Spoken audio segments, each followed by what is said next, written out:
Skarloey, the little engine, loves all the sights and sounds along his line and knows them very well.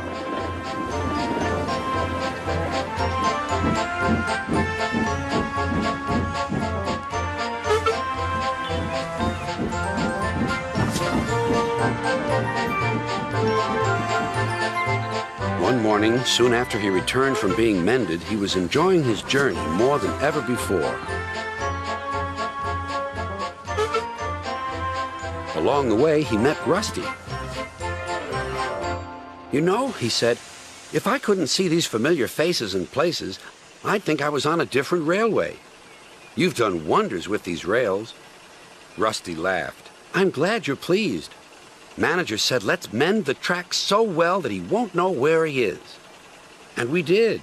And you didn't, if you take my meaning." Skarloey liked this hard-working diesel. "There's still one bad bit," warned Rusty, "just before the first station. An engine might come off there, particularly Duncan. He will rock and roll along the line. Look at him right now.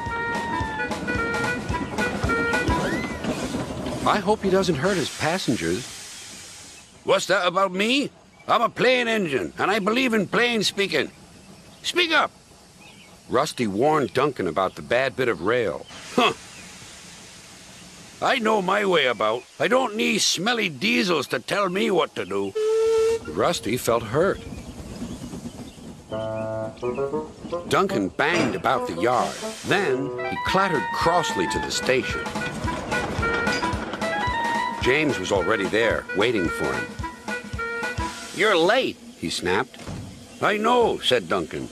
"It's that smelly diesel's fault. Rusty tries to teach me how to stay on the rails and then goes off leaving me to find my own coaches."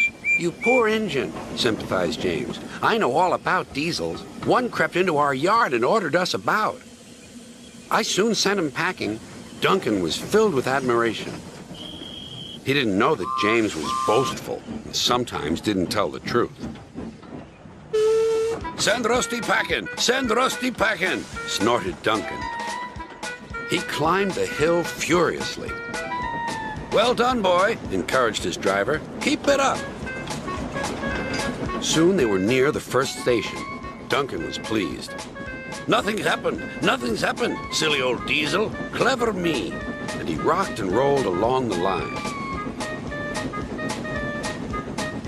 "Steady, boy," checked his driver. But it was too late. "Sleepers and ballast, I'm off." And he was. "I warned him," said Rusty. "But all he did was call me names." The little diesel refused to move. "I'm ashamed of you, Rusty," said Skarloey.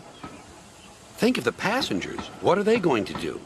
"Oh, I'd forgotten them. Yes, of course. We must help the passengers." And Rusty roared into life.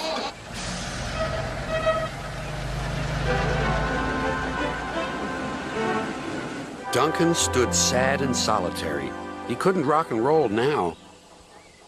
"Oh, dear," he thought. "Everyone will know how silly I am."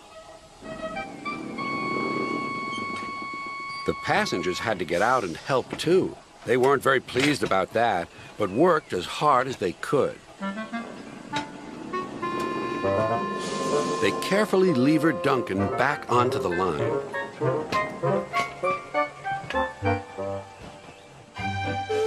After that, Duncan was extra careful all day.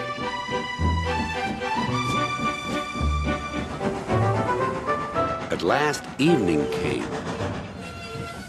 "Rusty," he whispered, "thank you for helping. I'm sorry I was rude to you." "That's all right, Duncan." "I wish all diesels were like you. Let's be friends." "Suits me," replied Rusty. "We'll mend that bad bit of rail first thing tomorrow."